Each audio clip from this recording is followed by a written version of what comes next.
रहे हैं तो मैं इसको क्या उत्तर दूंगी? अपने साथ में ले जाओ। मैं नहीं डर इसको रोक सकती।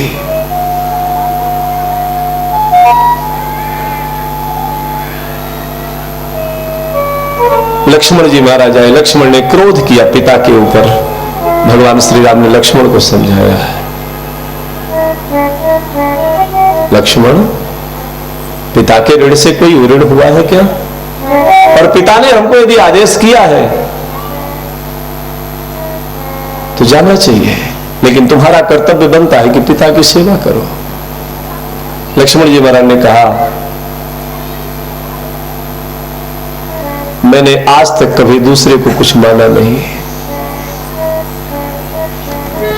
मोरे प्रभु तुम गुरु पितु माता, मोरे प्रभु तुम गुरु पितु माता, जाऊं कहाँ तजी पद जल जाता, जाऊं कहाँ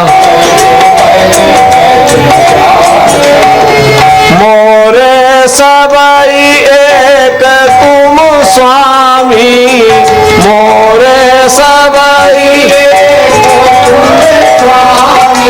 दीन बंधु पुरवतर जामी, दीन बंधु पुरवतर। आपके सिवा मैं किसके दरवाजे जाऊं? अच्छा, तो चलना चाहते हो तो मां से आज्ञा लेकर के आओ। भगवान श्री राम का संकेत था कि मां के लिए कहूंगा तो अपने पत्नी से आज्ञा लेकर के आ जाए। उर्मिला भगवान मर्यादा से बने हैं, लक्ष्मण से कह नहीं सकते, इसलिए कहने लगे तो अपनी मां से आज्ञा लेकर के आओ। लक्ष्मण जी महाराज सुमित्रा जी के पास में पहुंचे और कहने लगे, मां आप मुझे आज्ञा दो। किस बात की? बड़े भैया वनवास को जा रहे हैं, अभी सुमित्रा मैया को कोई खबर नहीं। राम वनवास में जा रहे हैं, इसलिए आप मुझे आदेश करो, मैं उनकी सेवा में जाऊं। लक्ष्मण की बात को सुनकर के सुमित्रा जी ने कहा, लक्ष्मण तो मुझसे आज्ञा लेने क्यों आया है? मुझसे आज्ञा लेने क्यों आया है? प्रभु ने कहा है कि अपनी मां से आज्ञा लेकर के आ। तू मेरे पास समय बर्बाद करने के लिए चला आया है। तेरी मां तो वहीं खड़ी थी, तेरी मां जानकी है और तेरा पिता राम है, वहीं आज्ञा ले लेना था, फिर मेरे पास तक क्यों आए हो? और यदि आए हो तो मेरा एक उपदेश लेते जाओ। उपदेश यह जही तात तुम्हारे राम सी सुख पावहि। मेरा उपदेश लक्ष्मण, भैया के साथ में जाकर के ऐसी सेवा करना कि राम को अयोध्या भूल जाए, ऐसी सेवा करना कि राम को अयोध्या याद न आए। स्वप्न में भी राग रोष ईर्षा काम क्रोध के बस में मत होना। तो लक्ष्मण जी ने मां से पूछा कि मां एक बात बताओ, ये स्वप्न क्या होता है? सुमित्रा जी ने कहा, बेटा जब स्वप्न आदमी रात में सो जाता है उस समय उसको सपने आते हैं। रात में जब सोता है तो उसको सपने आते हैं। तो लक्ष्मण जी महाराज ने सरयू का जल हाथ में लिया और हाथ में जल लेकर के संकल्प किया, राम की सेवा के लिए आज से लक्ष्मण संकल्प लेता है कि आगामी 14 वर्ष तक सोएगा ही नहीं। राग रोष ईर्षा मद मोह, राग रोष ईर्षा मद मोह, जनि सपने हो इनके बस हो, जनि सपने हो इनके बस हो। राग रोष ईर्षा मद मोह को हो जितना भी है ये कभी पास में फटकने मत देना लक्ष्मण। मेरे उपदेश का अर्थ यही है। लक्ष्मण जी ने कहा, मां तूने आशीर्वाद तो कोई दिया ही नहीं है, कितना बढ़िया आशीर्वाद। प्रत्येक मां ऐसा आशीर्वाद अपने बच्चे को दे। तूने आशीर्वाद नहीं दिया, आशीर्वाद दिया लक्ष्मण मेरा आशीर्वाद है, राम के चरणों में तेरा प्रेम निरंतर बढ़ेगा, घटेगा नहीं। रति हो अविरल अमल सिय रघुवीर पद नित नित नई। शंकराचार्य जी महाराज कहते हैं भगवान के चरणों में प्रेम तो हमेशा बढ़ना चाहिए, कम नहीं होना चाहिए। दिने दिने नवम नवम नमामि नंद संभवम, प्रेम दिन प्रतिदिन बढ़े, यह हमारी भक्ति की श्रेष्ठता है। आप गंगा में स्नान करने जाते हो, चित्रकूट जो गया होगा मंदाकिनी में स्नान किया होगा, अथवा प्रयाग जो गया होगा गंगा में स्नान किया, तो जिस गंगा में डुबकी लगाई वो तो बह गई। सूर्य के लिए जलांजलि के लिए जल देने के लिए हाथ में जो चुल्लू में जल आया, ये नया आया, ये नई गंगा है। ऐसी नवीनता परमात्मा के चरणों के प्रति हमेशा हमेशा हो जाए, इसको भक्ति कहते हैं। गोस्वामी जी कहते हैं सीताराम चरण रति मोरे, सीताराम अनुदिन बढ़हि अनुग्रह तोरे, अनुदिन बढ़हि अनुग्रह। दिने दिने नवम नवम नमामि नंद संभवम, भगवान के चरणों में प्रतिदिन नयापन हो प्रेम में, इसको भक्ति की श्रेष्ठता कहते हैं। आज एक माला जपा है तो कल 2 माला जपने की इच्छा हो जाए। आज 10 मिनट बैठ करके कथा सुनने की इच्छा हुई है तो कथा सुनने की सार्थकता तो तभी है जब हमें पूरे 3 घंटा बैठ के सुनने की इच्छा हो जाए। रामचरित जे सुनत अघाही, रस विशेष जाना तिन नाही। लक्ष्मण जी महाराज मां के चरणों में प्रणाम करके, मां का आशीर्वाद लेकर के जैसे ही बाहर निकले, उर्मिला जी हाथ में थाल लिए आरती सजा करके रास्ते में थी। लेकिन लक्ष्मण जी महाराज ने दूर से देखा, लक्ष्मण की मनोवृत्ति को समझ लिया उर्मिला ने। इसी को पत्नी कहते हैं, इसको कहते हैं धर्म पत्नी। शास्त्रों में स्त्री को धर्म पत्नी कहा गया, काम पत्नी नहीं कहा गया, धर्म पत्नी है। पति अगर भजन पूजन नहीं भी करता तो जबरदस्ती उसको भजन पूजन में लगाए, उसको धर्म पत्नी कहते हैं।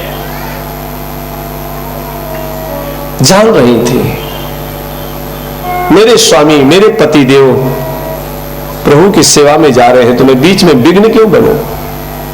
आंखों में आंसू तो आए, लेकिन इस समर्पित पत्नी ने अपने आंखों में ही समा लिए, आंसू बाहर नहीं निकलने दिए। एक चित्र ले लिया पति देव का और उसके सामने दीपक जला दिया। आप जा रहे हैं तो जाए, लेकिन मेरा ये दीपक है, यहीं बैठ करके मैं साधना करूंगी, आपका कोई बाल बांका नहीं करने पाएगा। भगवान की सेवा में आप जा रहे हैं। लक्ष्मण जी महाराज जैसे ही बाहर निकले, गोस्वामी जी कहते हैं संसार में तो वही उसी स्त्री की कोख धन्य है जिस कोख से राम भक्त पैदा होता है। पुत्रवती जुवती जग सोई, पुत्रवती रघुपति भगति जासु सुत होई, रघुपति भगति भगवत भक्त पुत्र जिसको प्राप्त होता है उसकी 21 पीढ़ियां तर जाती है। जिस कुल में एक भी वैष्णव पैदा हो जाता है उसकी 7 पीढ़ियां पहले की, 7 पीढ़ियां बाद की, और 7 पीढ़ियां जहां पर उसका विवाह होना है आने वाले का ससुर पक्ष की, उद्धार हो जाता है। पुत्रवती जुवती जग सोई, पुत्र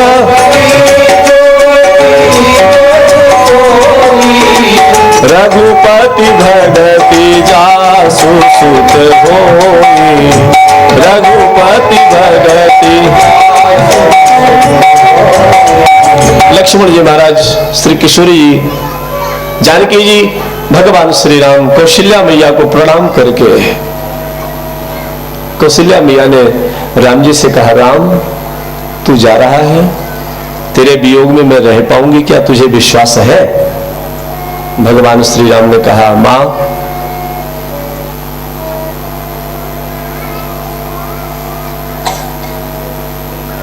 तेरा राम तुझसे कभी अलग नहीं हो सकता। भक्त कहता है कि मेरा राम मेरे पास में है, उसको कोई अलग नहीं कर सकता।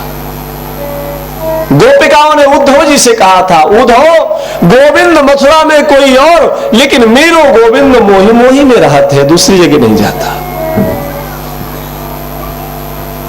तेरा राम मां तेरे पास में रहेगा, तू जब उसको याद करेगी तब आएगा। आदमी सोचता है कि राम जी तो त्रेता में पैदा हुए थे,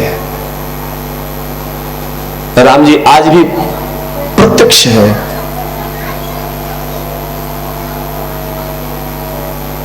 आज भी राम जी प्रत्यक्ष है, कोई बुलाना तो सीखे उसको, कोई उससे प्रेम तो करे। पिता के पास में गए,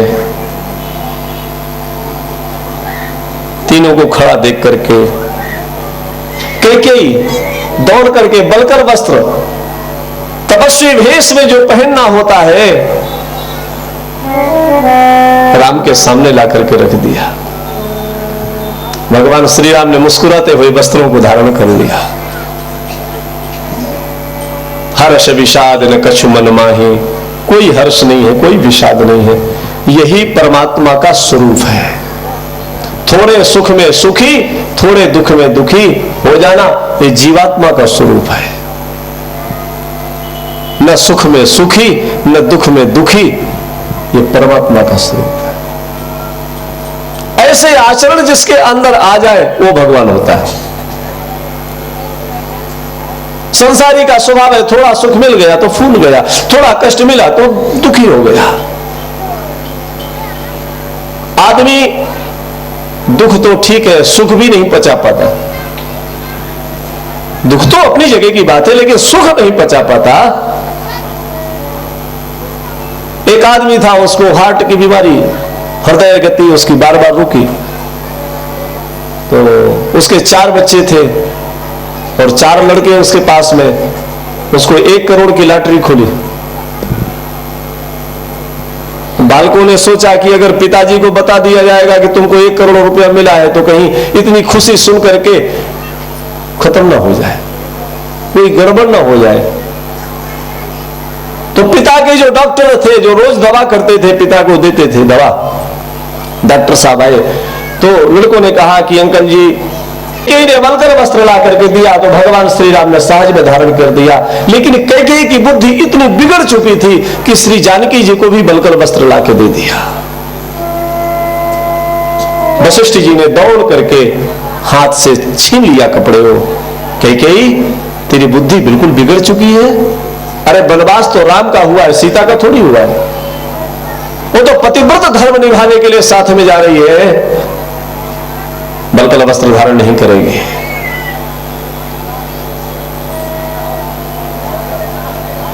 सुमंत्र को बुला करके दशरथ जी महाराज ने कहा, सुमंत्र, तेरा नाम सुमंत्र है, जो सुंदर सलाह दे, नीति युक्ति बात कहे, उसको सुमंत्र कहते हैं। मेरी बुद्धि बिगड़ चुकी है, तो इस बात की घोषणा कर दे कि राम वनवास को नहीं जाएगा। सुमंत्र जी हाथ जोड़कर खड़े रहे।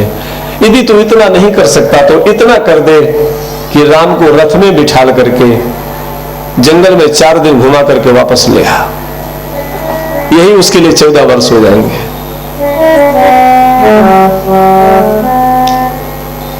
पिता कह नहीं सकते, लेकिन भगवान श्री राम ने पिता को प्रणाम करके, समस्त पूर्ववासियों को प्रणाम करके, गुरुजनों को प्रणाम करके बाहर आए हैं। कोषाध्यक्ष से कहा है कि ब्राह्मणों को दान किया जाए मेरी तरफ से। गुरु सन कही बर शासन, दीन्हे दान मान परिपूर्ण कीन्हे। खूब दान किया है। भगवान श्री राम चलने के लिए तैयार हुए थे, प्रजा की सारी अयोध्या की सारी प्रजा उनके पीछे, पूरी प्रजा पीछे। भगवान श्री राम ने सबको अपनी सौगंध दिलाई, तुम्हें राम की शपथ है अगर मेरे पीछे आए। तो कुछ तो रुक गए, लेकिन कुछ लोगों ने शपथ भी तोड़ दिया। शपथ तोड़ने पर भगवान ने कहा, अगर मेरी सौगंध तोड़ोगे तो तुमको नरक मिलेगा, अगर मेरी सौगंध तोड़ोगे तो तुम लोगों को नरक मिलेगा। तो अयोध्यावासी जो प्रभु के प्रेमी थे, उन्होंने कहा, हमें नरक मिले चाहे स्वर्ग मिले, लेकिन तुमको नहीं छोड़ेंगे।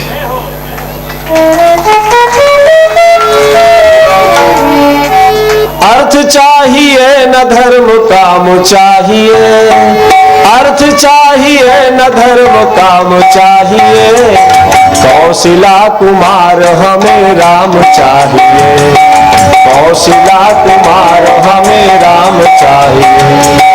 अर्थ चाहिए न धर्म काम चाहिए, अर्थ चाहिए न धर्म काम चाहिए, कौशिला कुमार राजा राम चाहिए, कौशिला राजा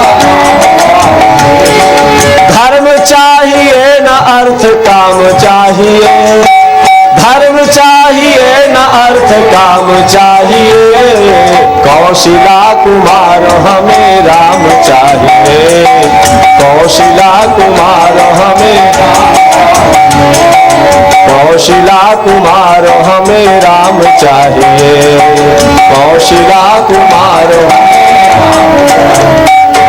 जो राम प्रेमी थे उन्होंने कह दिया, राघव हमको चाहे नरक मिले या स्वर्ग में, लेकिन तेरे चरणों की आराधना बंद नहीं करेंगे।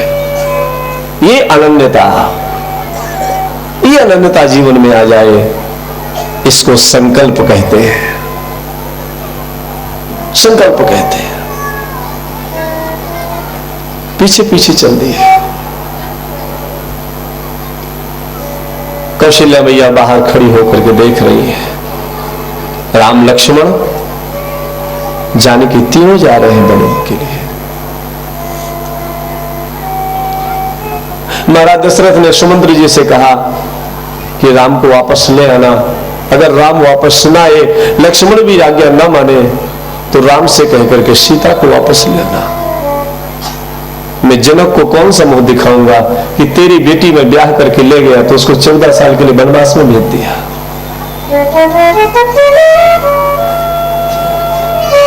वापस ले आना। भगवान श्री राम लक्ष्मण और श्री किशोर जी को सुमंत्र जी महाराज रथ में बिठा करके गए।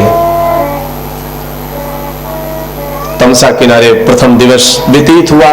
तमसा नदी के किनारे भगवान श्री राम रात्रि में निवास किए हैं।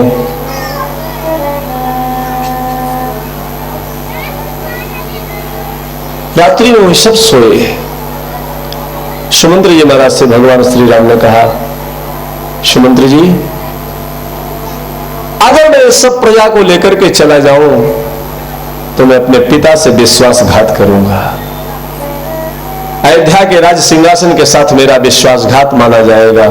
इसलिए आप किसी ऐसे मार्ग से ले चलो जिसमें ये लोग रथ के पहियों के चिन्ह भी ना पाए। सुमंत्र जी महाराज उस गति को जानते थे, आकाश मार्ग से जाना चाहते थे। तीव्र वेग के द्वारा रथ पृथ्वी से उठ गया। रथ के चिन्ह, पहियों के चिन्ह दिखाई नहीं पड़े। प्रातः काल जब हुआ, सब चारों तरफ घूम घूम करके देखने लगे, राम कहां गए, कहां गए। संकल्प ले लिया, जब तक राम जी अयोध्या वापस नहीं आएंगे तब तक हम दूध पी करके ही जीवन व्यतीत करेंगे।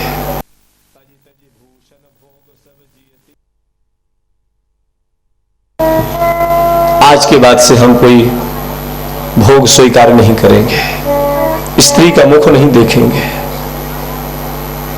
पत्नी को स्पर्श नहीं करेंगे, ब्रह्मचर्य जीवन निर्वाह करेंगे। तुलसी की माला ले लिया। प्रत्येक नागरिक पद्मासन में बैठ करके श्री सीताराम श्री सीताराम श्री सीताराम नाम का जाप प्रारंभ कर दिया। श्रृंगवेरपुर भगवान पहुंचे हैं। भगवान के सखा का नाम था गुह, केवट जाति का राजा है ये। उसको पता चला कि राम आए हुए हैं, पहुंचा है। अयोध्या और इलाहाबाद के बीच में श्रृंगवेरपुर के एक स्थान है। भगवान श्री राम ने यहां दूसरा अपना डेरा डाला है। रात्रि का समय है, भगवान पत्तों की सैया पर पत्ते बिछा करके सोए हुए हैं। इसी को परमात्मा कहते हैं। कल तक पलंग पर सोए हुए थे, कोई कष्ट सुख नहीं, पत्तों पर सोई तो कोई दुख नहीं। आज के आदमी के ऊपर थोड़ा सा दिक्कत हो जाए तो हार्ट फेल हो जाएगा। चुनाव में 50 लाख रुपया खर्च किया और हार गए तो मर गए। और मजे की बात, चुनाव में विधायक बने लेकिन 1 साल भी विधानसभा चलने नहीं पाई, विधानसभा भंग, विधायक जी को रोग हो गया। क्या मतलब ऐसे सुख को, ऐसे सुख को तो तिलांजलि दे देना चाहिए, जिसमें आत्मसंतुष्टि कभी हो ही नहीं। ऐसा सुख किस काम?